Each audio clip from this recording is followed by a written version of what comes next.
Too often you get a team that leads the league in field goal percentage and also field goal percentage allowed. I mean, they can hurt you on both ends, can't they? Yeah, impressive team. You watch them and you see how impressive they are as far as shooting the basketball at an extremely high level, and then to be able to do it on the other end with some aggressive smalls and a guy like Bogut kind of manning the paint for him. So pretty impressive. Where do you see your opportunities to take advantage of their defense? Where, if there are chinks in that armor, where do you think they might be? Well, I think opportunities to still get into the paint. You still want to emphasize what you want to do and see if they can stop those things. I think our ball movement is going to be crucial tonight, playing both sides of the floor and seeing them move on the defensive end of the floor. But that backcourt duo, have you seen a combination like that with Curry and Thompson? Pretty impressive. Those guys can shoot from anywhere at a high volume, high rate. Top 10 probably usage rate in the league between those two, and so their ability to score the basketball and do it on a nightly basis is, for the average fan, is pretty cool.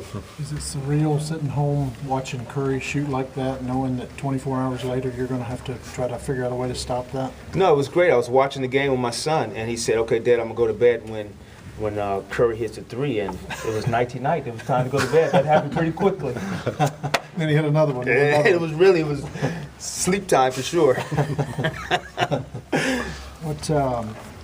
With your injuries, how do you stand as far as, how do you make up for the loss of guys if you're shorthanded? Yeah, so don't know the who's available. We'll kind of go through shoot around and see what happens, see how guys feel, but we could be missing one guy, missing three guys. So I'll just have to wait and see what input I get from the guys. Does that include Kyle? Yes. Okay. Yeah. Mm-hmm. So that's Kyle included also. Yeah. It's too many guys to remember, yeah, right? Exactly. When you play a team like this, you can't turn the ball over because they hurt you on the other end. You got to rebound well. There's a lot of factors that go into slowing down their pace, right? Yeah, definitely. You just have to be really mindful of your shot selection. That's huge.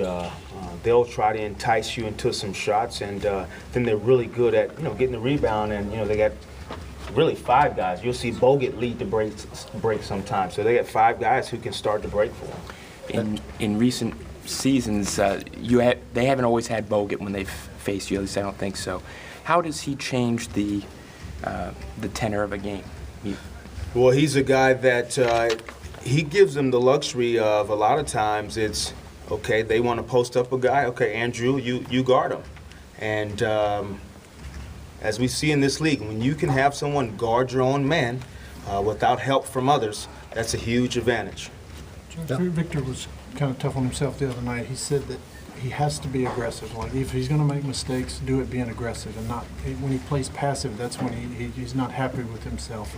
Is that the way you want him playing, just super aggressive? Well, I just think overall he's got to find a balance. He's trying to find himself on the floor, and he wants to do the right thing for his teammates. So sometimes that thought process throughout the course of the game can be a hindrance. That I want to pass it, I want to get to my teammate, but I also know that I need to score for my team. So there's a balance that he's still working through because he hasn't been on the court with his teammates. They lead the league in turnovers as well. Is there an opportunity to kind of force them into bad passes and get some easy points that way if possible? I just think that's how impressive they are as a team, that you can lead the league in turnovers and still play at the pace and still score the amount of points that they do. So that just tells you that we have to be efficient in the things that we do tonight. What do you think Steve Kerr is going through as a former player? It's his first year on the bench. You went through something similar. You had a 2-year run as an assistant coach, but what do you think he's going through this year, trying to make that transition from the booth to the bench? He's probably over there thinking, man, these threes look good as a coach that they're going in. That's what he's thinking. Yeah, exactly. And so, it's not like he was away from the game. He was at plenty of games. He had the advantage of going into the locker rooms and talking to the other coaches. So smart individual. So he was mentally taking notes throughout the course of that. And so I think that's what's made his transition pretty easy. They call that reconnaissance, right? Without a doubt. That is definitely reconnaissance. That's, getting all the inside stuff for sure.